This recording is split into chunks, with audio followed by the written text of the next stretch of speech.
అంటే అట్లా తిట్టకు.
బీర్లో మొత్తం కష్టం ఉంది. నేను 9 బీర్లు పట్టకపోయినా 9 బీర్లు అయ్యేది బీర్లో మొత్తం కష్టమే.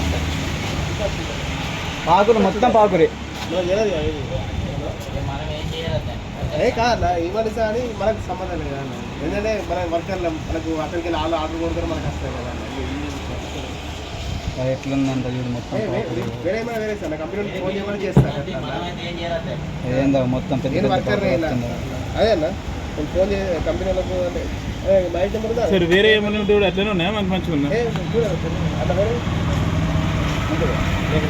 దగ్గర మిస్టేక్ ఉన్నాయి కదా. ఏదో ఒక బీర్ అట్లా వస్తుంది.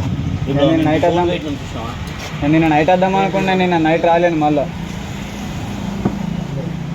సరిగ్గా కడగలేదండి.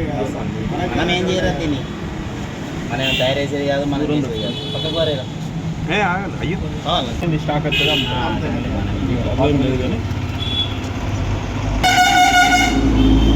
బీర్ అంటే ఏదనుకోవచ్చు మొత్తం పాకురు చెప్తాం మేము కంపెనీకి మైక్ వస్తుంది పబ్లిక్ వచ్చి గొడవ పెడుతున్నాం మేము చెప్తామన్నా. ఎందుకంటే మనకు తెలియదు కదా, కంపెనీ క్లోజ్ చేస్తారు. ఎక్స్చేంజ్ చేసుకున్నావు కదా. సరే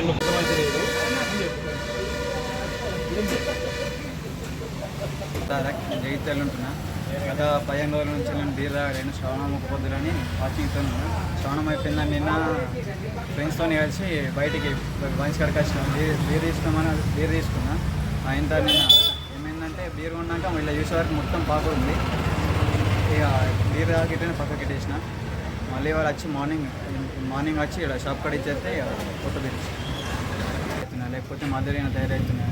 ఎక్కడ తయారడిన అర్థమవుతుంది కదా. ఒకవేళ ఆ బీర్ తాగుతాయిన ఖరాబైన బీర్లు, డ్యామేజ్ ఉన్న బీర్లు తాగుతాయి, పాకున్న బీర్లు తాగుతాయి, ఏమవుతారు ఇంకా ప్రజలు.